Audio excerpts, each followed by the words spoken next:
થયા? ખેડૂતની આવક ડબલ થઈ ગઈ? યુવાનોને 2 કરોડ દર વર્ષે રોજગારી મળે છે? નથી મળતી? તો હજુ આપણે બીજા 2047 સુધી આપવાની છે એમને તક. ત્યારે 2014માં 2019 પર આવ્યા, 2019ની ચૂંટણીમાં 2024 પર આવ્યા, હવે 2024ની ચૂંટણી હતી ત્યારે 2047 પર લઈ ગયા. પરિવર્તન કરવા માટે હવે બધાએ જાગી જવાનું છે. મેં બધા જ વડીલો, યુવાનો, માતા બહેનો, પશુપાલકો, એસસી, એસટી, ઓબીસી, માઇનોરિટી જેટલા પણ લોકો અહીંયા ઉપસ્થિત છે, મને સાંભળે છે, એમને મારી નમ્ર વિનંતી છે.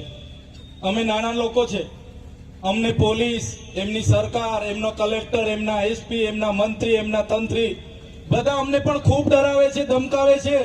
જેલોની વાતો થાય છે, ફલાણું કરીશું, ઢીકણું કરીશું, પણ જ્યાં સુધી તમારો બધાનો અમારા પર